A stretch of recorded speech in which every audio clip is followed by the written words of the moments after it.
ભોણા એક શેઠ હતો, એની બહુ મોટી પેઢી ચાલતી હતી.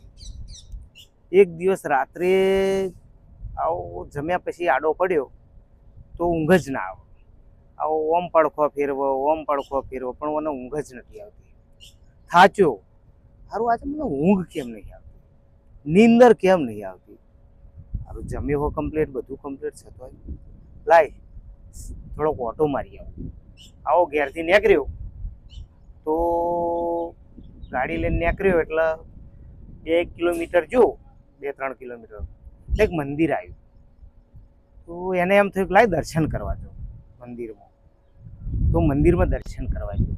આવું બહારથી દર્શન કરતો હતો અને અંદર એક મોણ ભગવાન જોડે પ્રાર્થના કરતો હતો. ગરીબ મોણ એવો પ્રાર્થના કરતો હતો. એ આ શેઠ પાછળ રહીને હોબળતો હતો. એ પ્રાર્થના એમ કરતો કે હે જગતના નાથ, કાલે મારી નાની એવી છોકરીનું ઓપરેશન હ, 1 લાખ રૂપિયાની જરૂર હ. હે પ્રભુ, હવે હું ક્યાંથી લાવે પૈસા, શું કરે?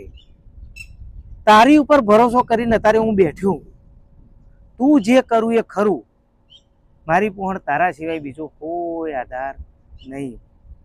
આ વાત શેઠ પાછળ રહીને ખબરતો હતો.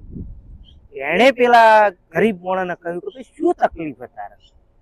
તાણે એણે કહ્યું કે અમુક હોસ્પિટલમાં મારી છોકરી એડમિટ હ, એને કાલે ઓપરેશન કરવાનું હોય અને 1 લાખ રૂપિયા ભરવાના. હવે શેઠ હું ગરીબ મોણ 2-5 હજાર રૂપિયા ના ખોરી શકતો હોય કે ના મળી શકતા હોય તો આ 1 લાખ રૂપિયા ચોહી લાવું? શેઠ કે કઈ હોસ્પિટલમાં? એ ભાઈ હોસ્પિટલનું નામ દીધું. તું કે ચિંતા ના કરતો, કાલ સવારમાં તો કેશ કાઉન્ટર ઉપર તારા 1 લાખ રૂપિયા ભરાઈ જશે અને બીજા પૈસાની જરૂર હોય તો તું લે આ મારું કાર્ડ, મારા ઘેર આવી જજે.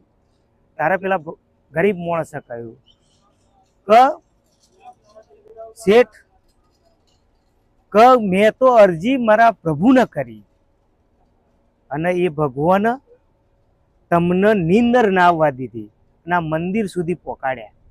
બરોબર, મારે તમારા એડ્રેસની જરૂર નહીં. મારું એડ્રેસ તો મારો જગતનો નાથ આવશે. એટલે જીવનમાં આ રીતે તમારી શ્રદ્ધા પણ હોવી જોઈએ પ્રભુ પર. અંધશ્રદ્ધા ના હોવી જોઈએ, એક શ્રદ્ધા હોવી જોઈએ. તો ભગવાન તમારું કામ કરે, તો માતાજી કામ કરે. જય હિન્દ, જય રણછોડ. વિડીયો ગમ્યો હોય તો લાઈક, કોમેન્ટ ને શેર કરજો. અને યુટ્યુબ પર જોતા હોય તો ચેનલ સબસ્ક્રાઈબ કરી દેજો. જય હિન્દ, જય રણછોડ.